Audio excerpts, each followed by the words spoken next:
I began finding things. Money is in books, and there are so many books. Money taped under beds, money folded into the fancy sheets, money hidden in the teapot, and cups that had been passed down in the family which we had never been allowed to touch in fear we might break them. I found jewelry in different boxes, hidden in the attic, the vents, in sock drawers. Some of it was so gaudy it had to be costume, but I put it all together and took it to be appraised. The worth of the jewelry is nearly half of what my siblings got. Even the would-be costume jewelry is worth something. Even now, I'm still finding things. I found antique items, fancy watches, untouched clothing and bags with price tags still on them, belts and shoes still in their boxes. All of this was tucked away, apparently hidden, and not talked about. Some of the clothing still had receipts, and since neither I nor my sister can wear them, I took them back to see if I could get the refunds or started selling them online, since, again, everything left in the house was specifically left to me. I took the cash and used it to help pay for the immediate repairs, and it almost covered the whole thing. I looked through the jewelry and kept what I liked, which was very little as I am not into that sort of thing, and put aside some for my sister and my brother's daughter. I liquidated the rest and put that into savings. I also put aside some of the bags, belts, and watches for my siblings and their families. We can't fit the clothes, but those things are easier to swap around.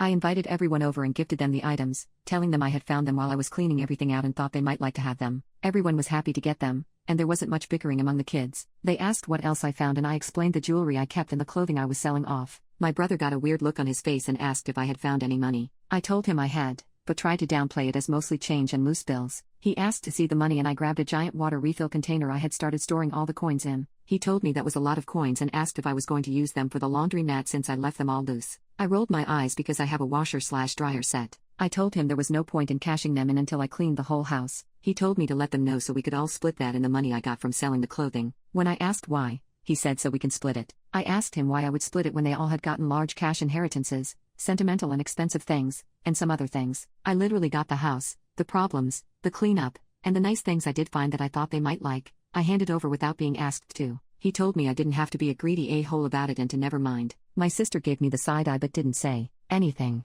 but I feel guilty for misleading how much I had actually found, even though it was all put towards making the house better. Update: my house already had outside cameras due to when I moved in and installed them, but I did go and add more to the property line, inside the house in key spots, and around the garage. I also put up no trespassing signs while I look through companies that do proper fences. The property is just small enough I can swing the fence. I did change the locks as soon as I read the advice to do so. I hadn't thought about that, since I work from home. Mom also kept a spare hidden in a plant because my sister used to lose everything constantly, so I made sure to remove it and not replace it with a new one. It's a good thing I did all of this because 2 days after my initial post, I had to run into town for groceries and a few quick errands. I live on the outskirts with neighbors a bit of a distance either way so they wouldn't notice anyone stopping by. I got a notification on my phone about movement and I checked because I wasn't expecting any packages. My brother was getting out of his car, looked around, and checked the windows. He tried his key in the door and got upset it didn't work. He checked the flower plant and kicked it over. The cameras around the house let me communicate, so I just said, "That was rude," to the speaker. He jumped and spun around to see nothing.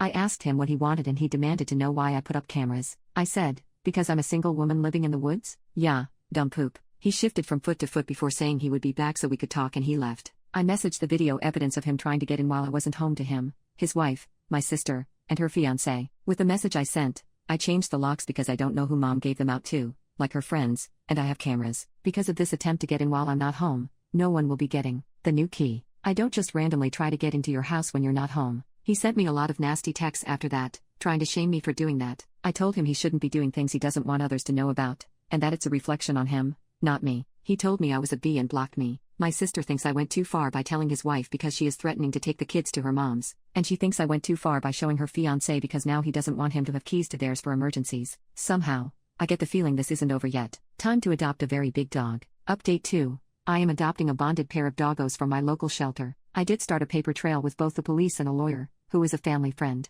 I documented the attempted break-in, didn't press charges but had them speak with my brother, and have him put on notice. He ended up getting new phone numbers, yes with an S, to contact me to berate me and shame me for sicking those pigs on him. I took all of those messages to the lawyer and sent off a few things, a cease and desist for the alarming numbers of calls, texts, social media DMs, and emails he sent me. Some were full of rage about how I took his kids from him, and the others were about how he knew you rat bitch found money in the house. My sister Brittany asked me out to coffee and apologized for taking Mason's side. She just didn't want the friction and thought the three of us could have worked it out together instead of getting others involved. She and her fiancé have the understanding that he handles his family and she does hers, I guess, for like disputes and things. So by sending it to him before she had a chance to even react to it, it felt like overstepping because I didn't give her the chance to do literally anything before her fiancé was losing his mind. I did apologize because I hadn't thought of it like that. I asked her what she would have done if I had just sent her the video, and she said she would have sat on it for like a day to think about it and then probably would have asked me for more information or talked to him to see what the hell he was thinking. She also said I was a effing moron for saying the gifts I had given everyone had been from the house. I should have said something about a bonus at work or something.